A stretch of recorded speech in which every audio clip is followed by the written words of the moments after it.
selain kejahatan seksual dan eksploitasi ekonomi, itu juga ditemukan faktanya anak-anak ini mengalami kekerasan fisik, ditampar dan sebagainya.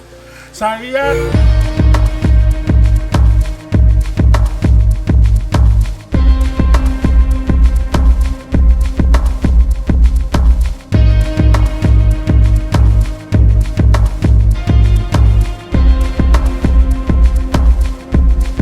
Halo sahabat anak Indonesia, jumpa lagi bareng Nia di Ngobras, ngobrol bareng Bang Aris. Untuk kepentingan terbaik anak, dukung terus Aris Merdeka Official dengan cara like, comment, share, and subscribe. Nah, sekarang Nia sudah bersama dengan Bang Aris. Kebetulan banget nih, Bang Aris baru balik dari Surabaya, jadi Nia mau langsung tanya-tanya. Nah, kira-kira abang tuh dari Surabaya habis ngapain nih Bang? Jalan-jalan, apa ada kasus lagi? wow, ya tidak. Wow, Saya ada kasus lagi nih kayaknya Bang. Kalau ke daerah itu selalu pasti Jalan-jalan. pasti ada persoalan-persoalan yang perlu Nia pikir kita jalan-jalan Bang. nggak ada kesempatan Nia untuk jalan-jalan. Kasus terus Bang. Kasus terus berjalan sekalipun COVID-19.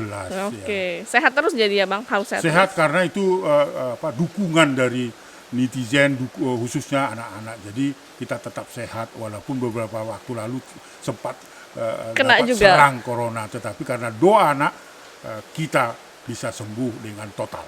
Oke, berarti memang benar nih Abang ke Surabaya karena kasus. Nah, kasus apa Bang?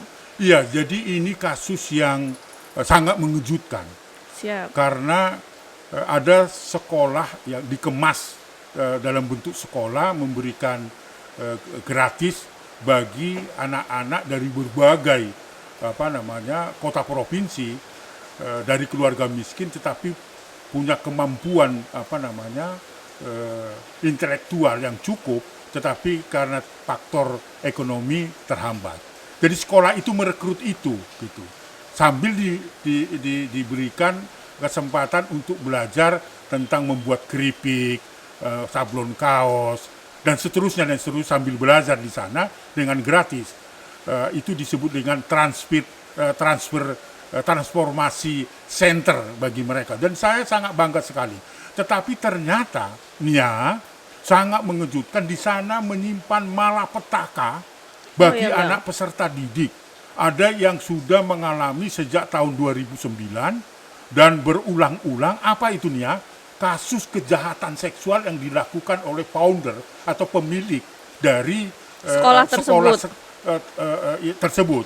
Sekolah ini dibangga-banggakan oleh pemerintah Kota Batu dan provinsi. Tetapi ternyata dari informasi yang saya terima dari anak-anak korban-korban itu yang melaporkan 15 korban itu ternyata cukup mengagetkan saya. Karena saya tidak menyangka bahwa itu ternyata sekolah yang menyimpan malapetaka bagi anak-anak. Karena anak-anak umumnya ada 3 hal kejahatan yang dilakukan oleh foundernya itu. Kejahatan seksual yang berulang-ulang. Dan dilakukan di lingkungan sekolah itu baik itu outdoor dan indoor. Bahkan sampai ke luar negeri. Itu data yang disampaikan kepada saya dan terkonfirmasi. Dan tentu saya lakukan investigasi kebenarannya itu dari 15 itu dan ternyata ada beberapa kasus-kasus lain yang dialami peserta-peserta didik selama mereka ikut pendidikan pada usia 15 dan 16 tahun dan sampai pada orang dewasa sekalipun ketika mereka sudah tamat. Lalu ada di situ juga praktek eksploitasi ekonomi, dipekerjakan sampai melebihi batas waktu sampai malam dan sebagainya dan upahnya tidak sesuai dengan ketentuan-ketentuan standar yang dilakukan oleh pemerintah. Yang berikut ternyata selain kejahatan seksual dan eksploitasi ekonomi itu juga ditemukan faktanya anak-anak ini mengalami kekerasan fisik, ditampar dan sebagainya. Saya mendengarkan testimoni dan data-data yang ada itu saya terus mendidihnya. Karena saya sempat berkenalan dengan si founder ini, inisial JE itu adalah orang yang santun, orang yang betul-betul menjadi tutor gitu ya, mentor bagi anak-anak ini yang dikagumi gitu. Karena dia orang terkenal ya, menghasilkan banyak uang dan bisa juga mengajak semua pihak bisa peduli dengan itu. Tetapi ternyata di sana ada perilaku-perilaku kejahatan seksual, kejahatan ekonomi maupun kekerasan yang sifatnya fisik dan sebagainya.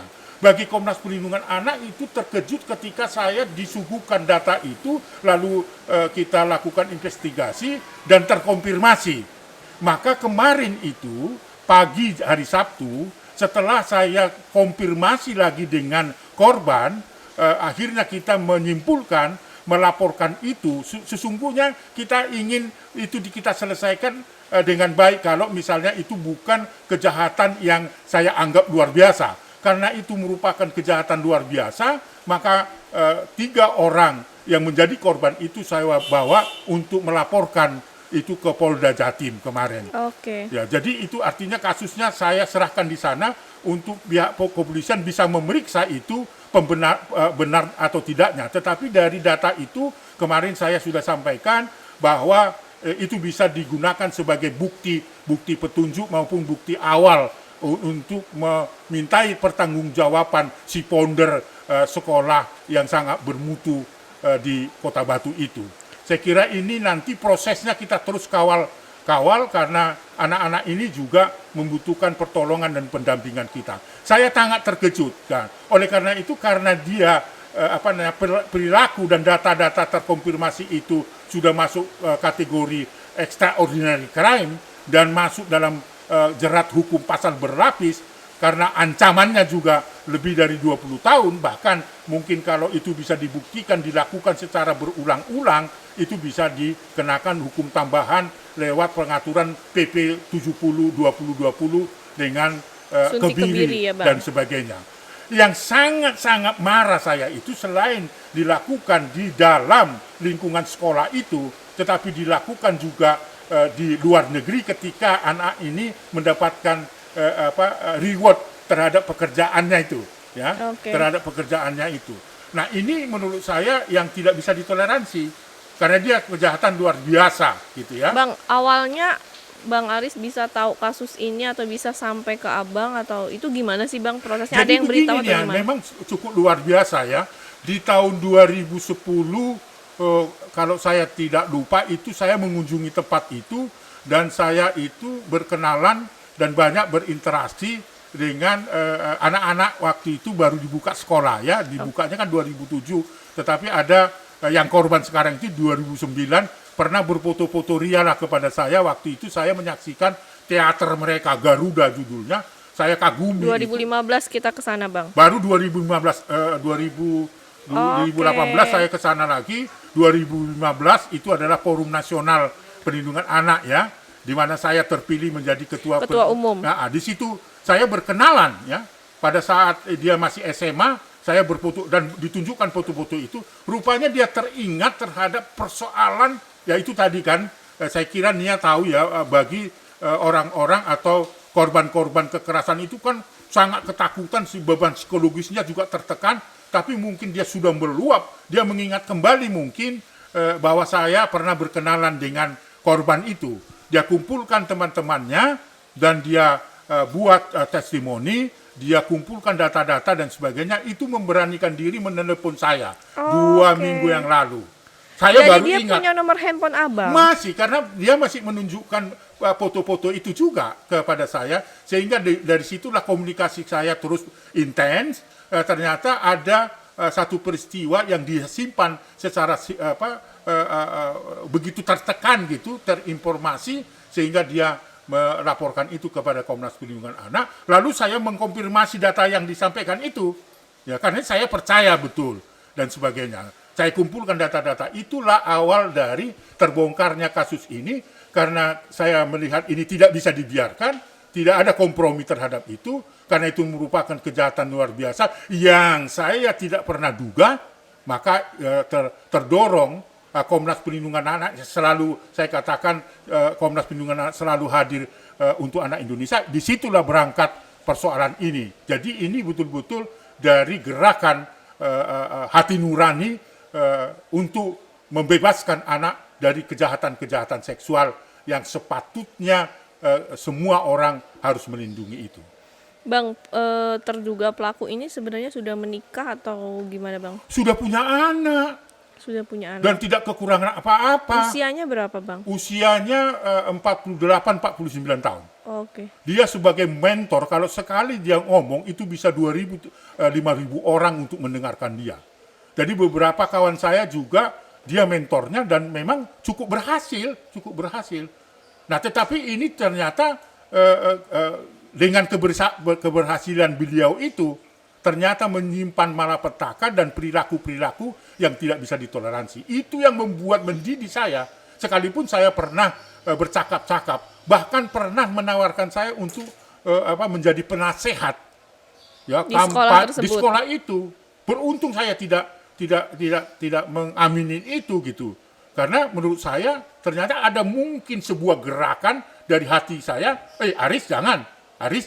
Nah, ternyata ini faktanya demikian. Saya sangat kagum dengan beliau. Tetapi hari ini saya tidak kagum terhadap beliau karena dia mengatasnamakan Tuhan ya, selalu Tuhan memberkati dan sebagainya, jalan Tuhan, bahwa ini jebakan Tuhan dan sebagainya. Bahkan dia mengumumkan itu secara luar biasa di acara Kick Andy. Ya, bahwa mendatangkan anak-anak korban itu pula saya lihat. Masuk ke media nasional bahkan sudah ya Bang. Iya, itu yang membuat kaget. Maka tidak ada toleransi terhadap itu. Sekali lagi data-data yang kita laporkan ya, ke Polda Jatim itu terkonfirmasi dan itu bisa diuji. Tentu saya masih menempatkan bahwa beliau itu, inisial JE itu sebagai founder SPI itu adalah terduga dari data-data yang disampaikan oleh korban yang kami serahkan sebagai bukti awal untuk melaporkan itu ke Polda Jatim. Bang, tadi Abang sebutkan bahwa di sekolah tersebut ada kekerasan seksual, kemudian fisik, kemudian ada juga masalah sekolah dan lain-lain. Eksploitasinya maksudnya komplit, akhirnya berarti kan Abang sudah menemukan 15 anak yang menjadi korban kekerasan seksual yang dilakukan oleh foundernya. Artinya bukan hanya anak perempuan saja di sana yang menjadi korban, anak laki-laki juga menjadi korban, Bang. Dari 15 itu masih perempuan. Masih Jadi, perempuan. Tentu akan ada pendalaman gitu ya. Karena perilakunya dimungkinkan juga terjadi korbannya laki-laki mungkin. Dan juga bukan hanya founder saja yang mungkin juga sebagai pelaku, tetapi ini kan masih dugaan ya, tetapi perlu pemeriksaan. Karena kekerasan itu sangat memang di luar akal sehat ya. Selain penetrasi, tetapi ada oral juga, itu yang terlaporkan ya, dan dilakukan di mobil, di mana, dan sebagainya. Itu yang membuat kita mendidih sebenarnya. Itu sebenarnya yang terjadi. Jadi dimungkinkan juga, tetapi itu tergantung dari penyidikan polisi nanti. Oke, dan perkembangan kasus selanjutnya gitu ya Bang, karena ini masih hangat banget gitu dan Abang baru juga Iya, balik baru, dari dan sana. itu direncanakan nanti akan ada visum psikologis ya di di Polda. Setelah itu nanti BAP-nya akan dilengkapi dan data-datanya yang terkonfirmasi itu juga dilengkapi. Itu yang saya mau. Ya, nanti data-data itu yang betul-betul data akurat gitu ya. Jadi bukan fitnah dan sebagainya. Saya tidak mau fitnah itu. Karena ini merupakan kejahatan luar biasa. Tapi dugaan Abang kira-kira ada berapa pelaku atau hanya foundernya aja? Untuk sementara ini tentu saya fokus pada founder itu. Dan sangat kaget gitu kan. Kalau itu terjadi lagi di lingkungan itu, ya saya akan semakin yakin diri bahwa memang kasus itu harus diselesaikan secara hukum. Tidak boleh tidak gitu kan. Karena ini tidak boleh dibiarkan ya, tidak boleh dibiarkan. Jangan membungkus sesuatu untuk kepentingan tertentu, membungkus kemiskinan orang, ya, menekan dengan kemiskinan orang, dan kemudian seolah-olah itu adalah yang harus semua peserta didik tunduk pada founders, nggak bisa ya. Oke. Dan sekali lagi saya tentu tidak akan toleran mengataskan nama Tuhan dan agama. Oke Bang. Abang kira-kira Abang akan kembali lagi ke sana dalam waktu dekat atau gimana? Oh iya, karena kan hari Senin besok ini kan ada kebutuhan untuk visum psikologis dari korban dan sebagainya, dan melengkapi data-data yang ingin saya sampaikan di dalam proses berita acara, pemeriksaan dan sebagainya, supaya itu tidak menjadi fitnah, ya, tetapi itu data terkonfirmasi yang bisa digunakan sebagai alat bukti, ya, supaya tidak terjadi fitnah sekali lagi, karena ini kan masih dugaan, ya, dugaan dilakukan oleh founders berinisial JE, ya. Saya kira kami akan ke sana dan berkoordinasi juga, mungkin akan diserahkan atau tidak, saya tidak tahu, akan diserahkan ke Polres Batu. Nah, saya kira kita akan terus-menerus di Polres di Polda Jatim, karena kalau ke Polres Batu itu dekat dengan TKP. Jadi mungkin korban kalau kita bawa di sana itu akan trauma. Baik. Jadi itu harus menjadi pertimbangan Polda Jatim. Jadi saya kira akan bolak-baliklah ke sana untuk mendampingi korban. Oke, semoga dengan kasus yang lagi hangat ini, dan karena Bang Aris sudah ke Surabaya, kemudian sudah bertemu korban, kasus ini bisa segera terselesaikan, terungkap. Kemudian juga semua korban mungkin kalau melihat tayangan ini juga ya Bang ya, mungkin berani untuk bertemu sama Bang Aris gitu, mengungkap supaya memang pelaku terjerat sesuai dengan undang-undang yang berlaku, kemudian gak ada lagi korban di sekolah tersebut, begitu ya Bang ya? Iya, jadi tadi ya 2-3 jam yang lalu juga saya dapat informasi juga update. Ada juga setelah melihat tayangan-tayangan baik itu di YouTube, ya, ada tayangan di media online dan media televisi kita, ada yang sudah tamat 2, 3, 4, 5 tahun yang lalu sudah ada menghubungi korban yang melapor ke ke Polda Jatim. Jadi saya kira mungkin banyak orang yang nggak berani bercerita karena sudah menikah, bahkan juga sudah punya anak, tetapi menginformasikan pernah terjadi dan pernah situasi itu terjadi pada 2 sampai 10 tahun yang lalu. Oke Bang, dan benar, semoga semua korban, tapi kalau memang yang sudah mereka nggak berani, mungkin gimana ya tuh, mungkin Bang, sebagai saksi korban dan memberikan data-data, saya kira itu penting kan. Saya kira nggak mungkin lah kalau sudah menikah, ya, tapi mengalami waktu SMA, sekarang sudah punya anak, enggan sekali lah itu, kita bisa maklumi itu. Tetapi paling tidak memberikan informasi secara akurat, lewat lisan, lewat tulisan dan sebagainya, walaupun tidak ikut melaporkan peristiwa itu. Saya kira itu untuk menguatkan data-data yang kita peroleh dan data-data yang disampaikan oleh 15 orang yang berani, ya, untuk mengungkap kasus ini nih, ya. Bang, abang kan bolak-balik lagi nih Bang ke kasus kekerasan seksual lagi gitu, bolak-balik ke Polres lagi gitu kan. Betul. Nah, kasus yang sama juga nih abang baru beberapa minggu yang lalu atau beberapa bulan. Yang mana itu nih? Ya, di Bekasi. Nah, iya, saya ingat. Pelakunya betul. Kan nih, abang kan udah ketemu korban, kemudian sudah ke Polres, sudah berkunjung.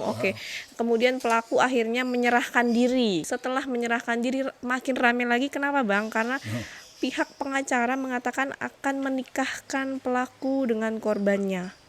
Gitu, sebagai upaya. Menurutnya ada yang bilang gini, netizen ada yang bilang sebagai penggugur dosa. Atau ada juga yang bilang supaya meringankan hukuman. Itu kan kadang-kadang sudah di luar nalar ya Bang. Bisa nih, ya. Kita harus menikahkan pelaku dengan korban gitu. Itu kan bukan sebuah solusi. Nah, menurut pandangan Abang gimana? Saya ingatkan keluarga AT dan lawyernya gitu.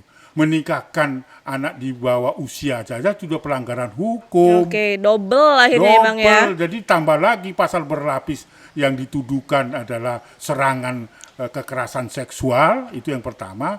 Kedua, terjadi penyekapan gitu ya. Lalu kemudian ada perdagangan anak untuk tujuan seksual komersial, ya, dicari konsumennya. Kekerasan fisik. Ya, kekerasan fisik juga itu saja sudah tindak pidana yang tidak bisa ditoleransinya. Apalagi tawarannya membungkus dengan agama itu berlebihan gitu. Itu tidak dibenarkan. Karena menikahkan kepada korban itu 15 tahun loh. Undang-undang perkawinan kita mengatakan batasan usia 19 tahun. Yang ideal adalah 25 tahun. Dan lawyernya itu dan keluarganya, mungkin dorongan keluarga dengan membungkus bahwa kalau sudah orang zina harus dinikahkan, nggak begitu penyelesaiannya. Bahwa ini merupakan tindak pidana luar biasa loh ya. Jadi Komnas Perlindungan Anak sejak awal kan bahwa ini dikenakan pasal berlapis, nggak bisa, konsekuensinya harus berhadapan dengan hukum. Jadi kalau ada niatan untuk menikahkan sebagai bagian meringankan hukuman tidak dibenarkan, apalagi misalnya ini menikahkan anak di bawah usia 18 tahun, itu saja sudah pelanggaran. Jadi Komnas Perlindungan Anak mendorong terus Polres Kota Bekasi menggunakan jerat-jerat hukum dengan pasal berlapis itu. Tidak ada penyelesaian kasus kekerasan terhadap anak yang luar biasa itu dengan pendekatan pernikahan. Enggak, pernikahan itu aja sudah melanggar. Saya yakin bahwa jaksa nanti akan menolak itu, ya kan? Tetapi kan itu tergantung dari penyidik, apakah membenarkan itu. Bahwa soal mereka berdamai dan sebagainya boleh aja, saya selalu mengatakan boleh, tetapi tindak pidananya nggak bisa. Bayangkan kalau kasus-kasus kejahatan seksual di seluruh Indonesia itu dengan pendekatan damai, jadi kekerasan terhadap anak khususnya seksual akan meningkatnya. Nggak bisa. Komnas Perlindungan Anak sangat keras terhadap itu. Jangan ada satupun yang memfasilitasi itu. Saya mengingatkan sahabat saya lawyer itu sudah pelanggaran gitu loh. Selesaikanlah lewat hukum. Karena memang tindakan si AT itu adalah melanggar hukum. Jelas kok. Ada konsumen, ada transaksi. Ini persoalan kan pembuktian kan gitu. Terus kemudian kalau Abang menanggapi terkait supaya dengan menikahkan itu supaya hukumannya menjadi lebih ringan, Bang. Itu pelanggaran terhadap hukum. Artinya pengacaranya melanggar. Ya melanggar kan kalau misalnya itu didorong ya untuk menyelesaikan kasus kejahatan seksual dan perdagangan anak yang dituduhkan itu ya toh, dan ternyata itu terbukti misalnya dan sebagainya. Lalu menawarkan untuk supaya tidak menjalani proses hukum yang dikenakan oleh undang-undang itu dengan menawarkan perkawinan, itu pelanggaran. Kenapa saya, kecuali itu orang dewasa misalnya, itu pun sebenarnya tidak dibenarkan, ya proses hukum harus dijalankan. Kalau misalnya itu buktinya betul-betul melanggar ketentuan-ketentuan yang saya sebutkan tadi. Dan sekali lagi, saya kira pihak kepolisian menolak untuk itu. Tetap proses hukum harus dilakukan. Dan Abang harus terus mengawasi kasus ini, Bang. Sejak Karena awal. Netizen di luar sana ramai sekali, Bang. Sejak awal kan. Itulah keseriusan kita selain mencari bukti-bukti yang kuat yang terkonfirmasi, kita ketemu korban langsung bercerita secara runtut. Bahkan sama orang tuanya. Data-data yang disampaikan AT lewat media konferensi yang dia lakukan, lewat lawyernya itu, semua itu terbantahkan dengan data yang ada itu. Saya pergi bertemu dengan korban, bertemu dengan keluarga korban, dan bercerita sangat dekat dan mengantar keluarga korban untuk menambah informasi atau menambahkan apa yang terjadi, informasi-informasi yang bisa dipakai oleh pihak kepolisian sebagai data gitu. Dan bahkan saya juga ketemu dengan pihak penyidik dalam hal ini Kasat Reskrimnya untuk berkoordinasi dan diterima oleh Pak Waka juga. Kami berbincang dengan baik nih ya. Dengan baik, dan saya diyakinkan oleh itu. Baik. Dan selalu saya minta sejak awal menyerahlah AT, karena disinyalir waktu itu sudah tidak lagi di Bekasi, melarikan diri, dan bahkan pihak kepolisian sudah menetapkan DPO. Saya mengingatkan jangan sampai jemput paksa. Nah ternyata itu didengar keluarga dari AT itu. Saya tentunya memberikan rasa hormat, akhirnya bersama lawyernya dan keluarganya itu dibawa ke Bekasi. Jadi pengakuan itu ada sebenarnya sebelum AT itu menyerahkan diri, keluarga dari AT itu sudah mendatangi keluarga korban, ibunya. Itu kan sebuah pengakuan sebenarnya. Jadi pernikahan yang diusulkan itu juga pengakuan apa yang dituduhkan kan.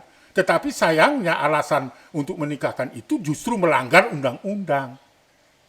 Nggak boleh, undang-undang perkawinan jelas. Bang, tapi kak tanggapan abang mengenai gini, si pelaku mengatakan kami berpacaran, kemudian menjual diri adalah kesepakatan bersama. Alamak. Itu gimana tanggapan abang Nggak seperti itu? ada. Undang-undang perlindungan anak menyebutkan ya harus tegas ini.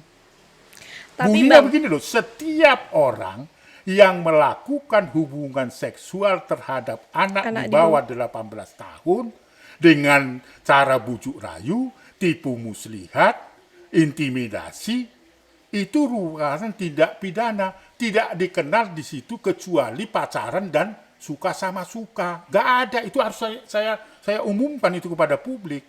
Jadi ketika si AT 21 tahun usianya melakukan hubungan seksual, mungkin saja mereka pacaran atau suka sama suka, itu pidana juga. Suka sama suka juga pidana dalam ketentuan Undang-Undang Perlindungan Anak tadi ya, di pasal 82 itu. Bujuk rayu kan, janji-janji, mungkin janji menikah atau apa, dan seterusnya. Jadi melakukan hubungan seksual terhadap anak di bawah 18 tahun, itu adalah merupakan tindak pidana, tidak ada kata kecuali sudah pacaran dan suka sama suka, tidak ada. artinya mereka pacaran gugur secara hukum. Gugur, suka sama suka Mau nggak ada di menikah situ. nggak boleh melanggar hukum, Melanggar gugur. hukum, semua melanggar hukum yang dilakukan. Jadi tidak ada alasan untuk tidak bertanggung jawab secara hukum. Saya mau mengatakan bahwa itu tindak pidananya sangat serius.